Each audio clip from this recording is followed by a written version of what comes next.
Olá, você que já vem acompanhando os vídeos do canal, seja bem-vindo mais uma vez. E você que pela primeira vez está acessando o canal e assistindo agora esse vídeo, eu sou o professor José Neto e nós vamos dar início a mais uma aula do nosso curso Recursos no Processo Penal.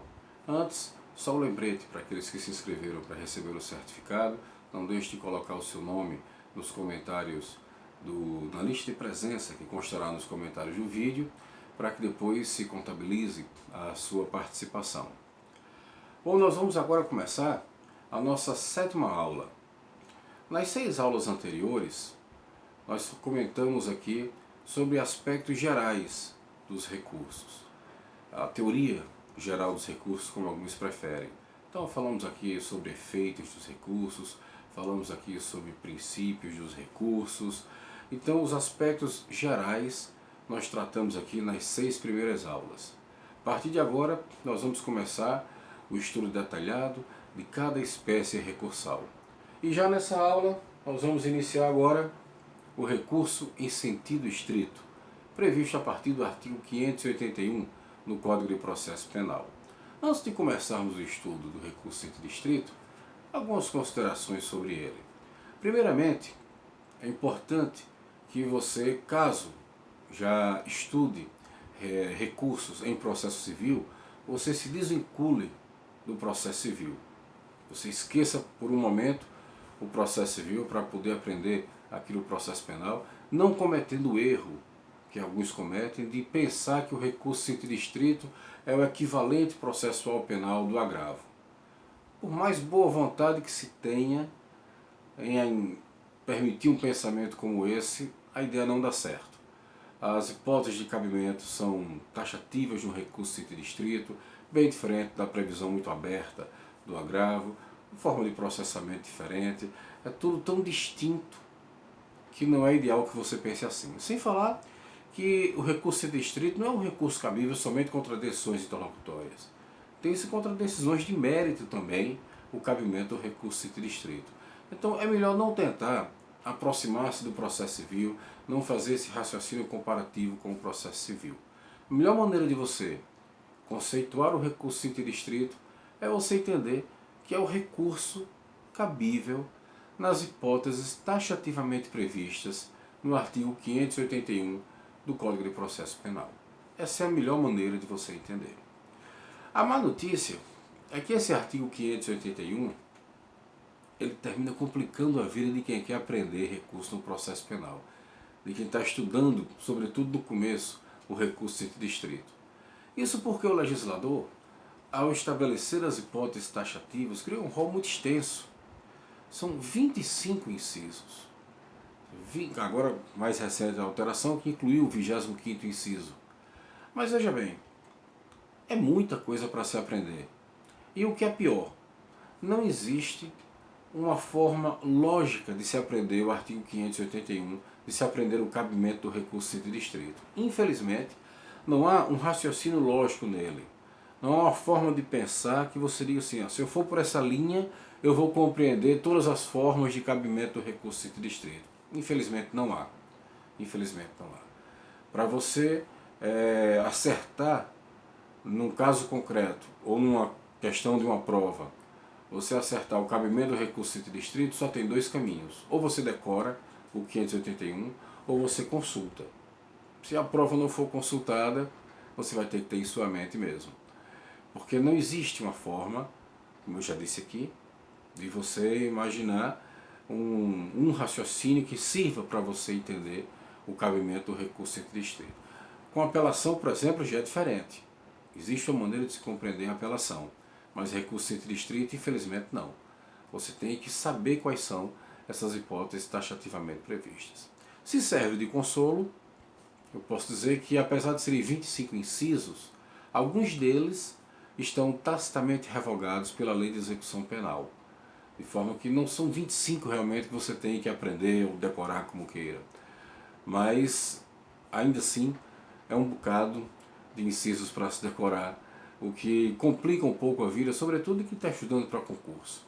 Então o que nós vamos fazer agora, nessa aula de hoje, é começar o estudo do cabimento analisando cada uma dessas hipóteses, porque pelo menos eu quero que isso facilite o seu aprendizado quando você se debruçar sobre os livros para fazer o seu estudo, que aí sim você vai fixar as ideias, mas eu espero que pelo menos aqui o caminho que nós vamos passar agora já lhe facilite o entendimento, essa matéria não lhe seja tão estranha, não lhe seja tão complexa quando você for estudar. Na verdade não é complexo, mas à primeira vista é muito comum a gente encontrar alguém que na primeira leitura que faz do artigo 581, toma logo uma versão, aí ele diz, eu não vou conseguir aprender isso, eu não vou conseguir entender isso, mas não é bem assim.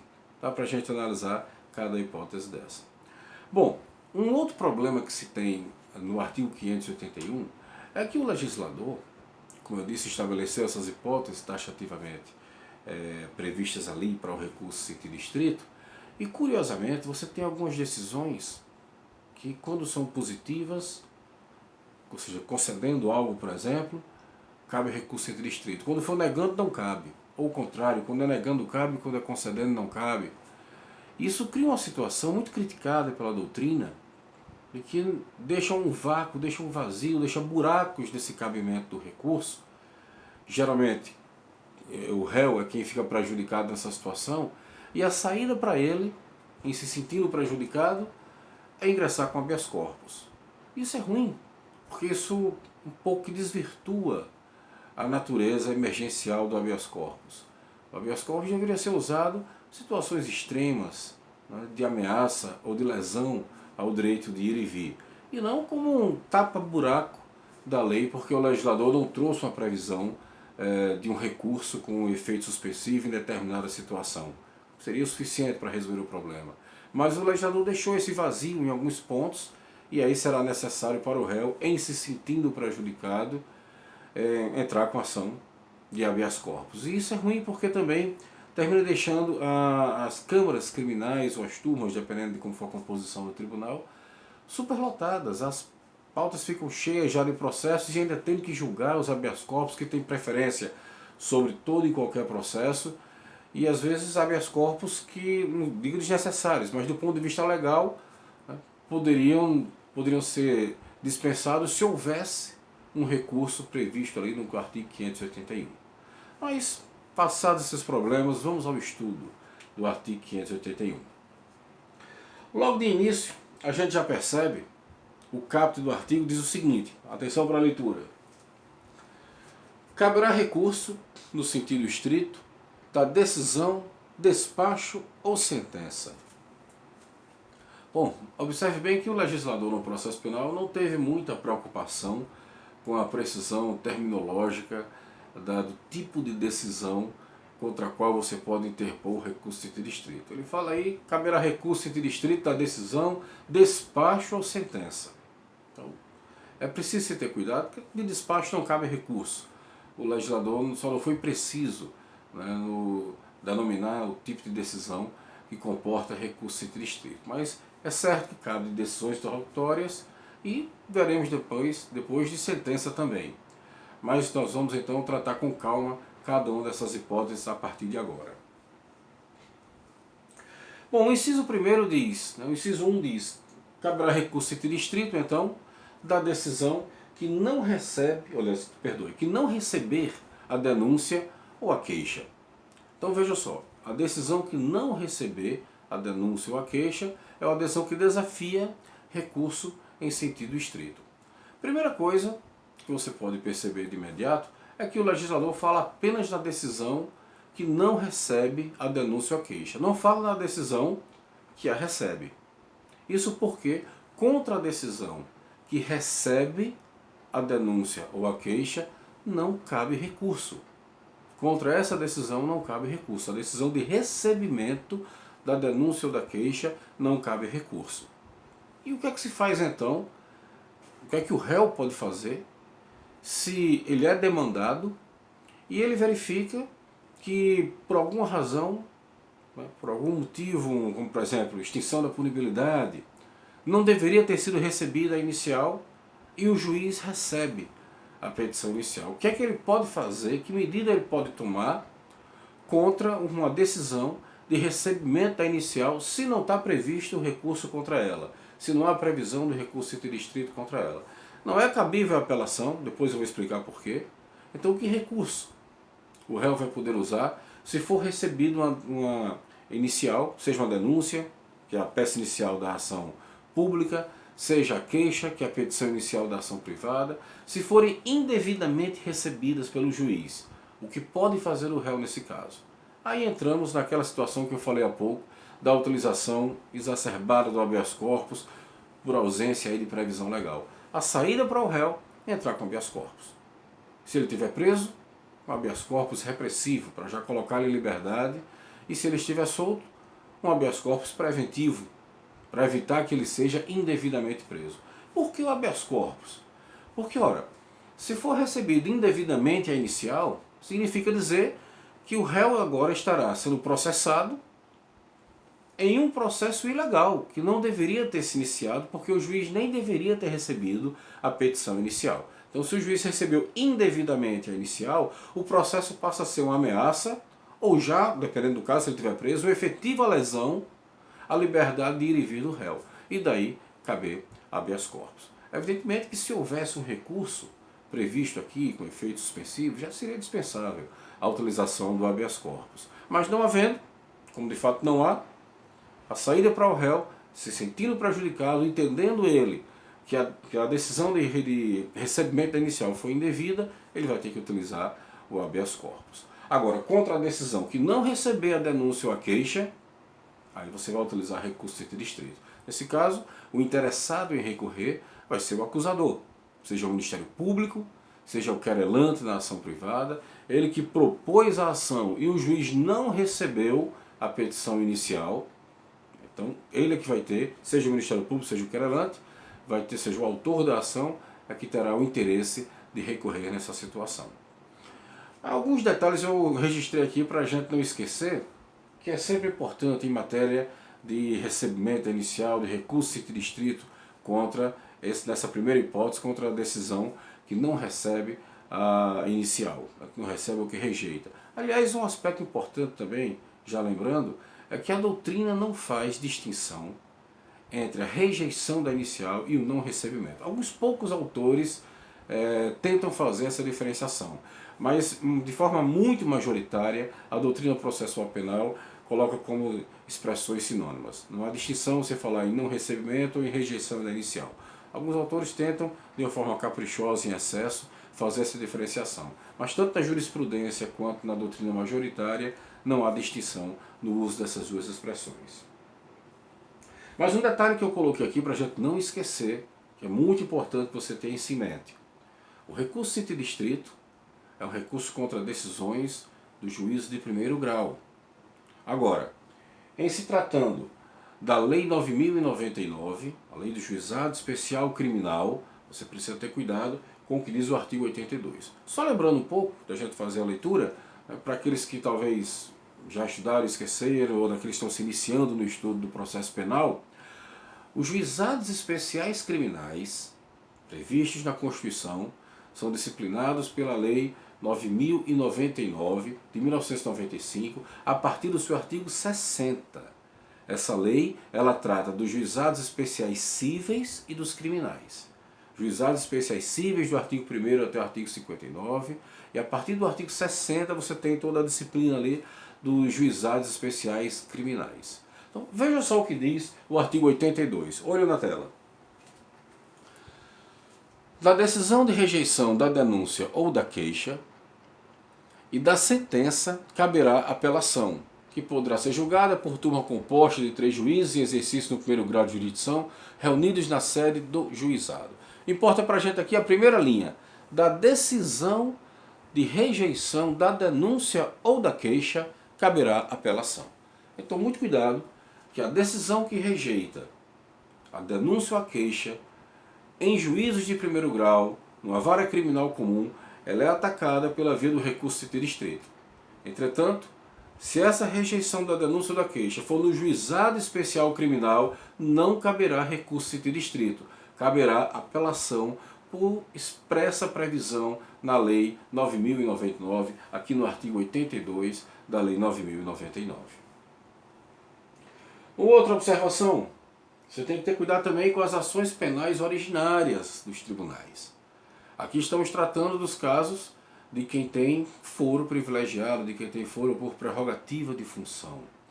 Então, nessas situações, quem tem foro por prerrogativa de função, em razão da função que exerce, não é nenhum privilégio pessoal, é sempre bom lembrar isso, mas em razão da relevância, do peso de sua função, ele não é julgado por juiz de primeiro grau. É julgado já originariamente no tribunal. É o que chamamos de ação penal originária. Nessas situações, como é um colegiado, o julgamento em tribunal é feito de forma colegiada, então é designado, sorteado um relator. O relator quem cuidará da tramitação do processo e quem fará o voto que vai ser acompanhado ou não pelos demais, né, pelos demais ministros ou desembargadores no momento do julgamento. O que importa aqui é que quem rejeita a inicial é o relator. E da decisão do relator de rejeição da inicial não cabe recurso em sentido estrito. Recurso em sentido estrito, eu volto a dizer, é um recurso previsto na lei contra decisões do juízo de primeiro grau e que não se aplica no juizado especial, como nós acabamos de ver. Mas em órgãos colegiados, em tribunais, seja um tribunal de segundo grau, seja um tribunal superior, você vai ter que observar o que diz a Lei 8.038 e o regimento interno do tribunal. Então será certamente um agravo, que será o recurso cabível contra a decisão do relator, na forma da Lei 8.038 e também do regimento interno do tribunal que você estiver atuando naquele momento, em que foi proposta a ação penal originária. Então tenha cuidado com essas duas situações. Uma última observação que devemos fazer nesse ponto é a seguinte: recebimento da inicial é sempre um detalhe importante. Eu costumo sempre dizer a meus alunos que quando você começar a trabalhar com um processo penal, acostume-se a sempre que pegar um processo, quando ele for físico, ou consultar um processo quando ele for eletrônico, primeira coisa que você tem que se preocupar, a data do recebimento da inicial. Isso é muito importante que você sempre se preocupe com a data do recebimento da inicial. Por quê? Porque ela interrompe o prazo da prescrição. Ela interrompe o prazo da prescrição da pretensão punitiva. E isso vai ser muito relevante, caso o réu seja condenado, para você analisar a prescrição retroativa, que ela é contada voltando, né, digamos assim, entre aspas, da sentença para o recebimento da inicial. Às vezes a sentença condena o réu, mas condena uma pena muito pequena, e o espaço de tempo entre o recebimento da inicial e a publicação da sentença já foi muito grande. E com a pena pequena, às vezes se muda o prazo da prescrição para um prazo menor, e que por vezes o espaço de tempo ali entre o recebimento da denúncia e a publicação da sentença foi maior do que o novo prazo e ocorreu a prescrição retroativa. Então é muito importante que você tenha sempre em mente. Pegou um processo, procure ver logo qual foi a data do recebimento da denúncia ou da queixa. Então, olha o que diz a súmula 709 do Supremo Tribunal Federal. Mais uma vez, de olho aqui na tela. Salvo quando nula a decisão de primeiro grau, o acórdão que proveu o recurso contra a rejeição da denúncia vale desde logo pelo recebimento dela. Então, prestem bem atenção nessa informação que nós temos aqui, muito importante, na súmula 709. Você sabe muito bem que você pode entrar com recurso, comentamos sobre isso nas aulas anteriores, pedindo a modificação da decisão ou pedindo a anulação. Recurso em distrito servirá dessa forma, ou para você pedir a modificação da decisão, ou para pedir a anulação da decisão. Se você pediu a modificação da decisão, veja, estamos tratando aqui da hipótese de não recebimento da inicial. Então você, como advogado do querelante, como membro do Ministério Público, vai recorrer porque o juiz não recebeu a inicial e você vai pedir a modificação dessa decisão. A modificação implicará em que, se for aceito o seu pedido? Se der provimento ao seu recurso? Implicará no recebimento da inicial. A inicial não foi recebida, foi rejeitada. Você recorre pedindo que seja modificada a decisão. Isso implica dizer que, se for dado provimento ao recurso, será modificada a decisão para se receber a inicial. É o que diz aqui a súmula 709. Salvo quando nula a decisão, o acórdão que proveu o recurso já desde logo vale como recebimento da denúncia. Isso é muito importante porque o prazo da prescrição da pretensão punitiva passará a ser contado a partir da publicação do acórdão. A partir da publicação do acórdão, interrompe-se o prazo da prescrição, zera o prazo a partir dali e começa a contar novamente a partir daquela data da publicação do acórdão. Agora, observe que essa súmula já começa com uma exceção. Ela diz, salvo quando nula a decisão. Por que isso? Porque se o tribunal modifica a decisão, ele profere um acórdão que substitui a decisão recorrida. Entretanto, se o seu pedido foi anulatório e o tribunal deu provimento ao seu recurso em sentido estrito, anulando a decisão, significa dizer que o processo voltará para o juiz de origem para que ele venha proferir uma nova decisão, agora de recebimento da inicial. Ele proferiu uma decisão de rejeição, ela foi anulada, e o juiz então irá proferir uma nova decisão agora de recebimento, e aí sim, quando ele proferir essa decisão, que ela for publicada nos autos, é que será interrompido o prazo da prescrição. No caso de um recurso em que se pede a modificação da decisão, não é assim. Em se pedindo a modificação da decisão, o prazo só será interrompido com a publicação do acórdão, porque o acórdão substitui a decisão recorrida. Bom, nessa primeira aula, nós vamos então parar nesse primeiro ponto, já estamos aí com 20 minutos de aula. A partir do próximo vídeo, nós então continuaremos o estudo das hipóteses de cabimento do recurso em sentido estrito a partir do seu inciso 2. Até a próxima aula, muito obrigado.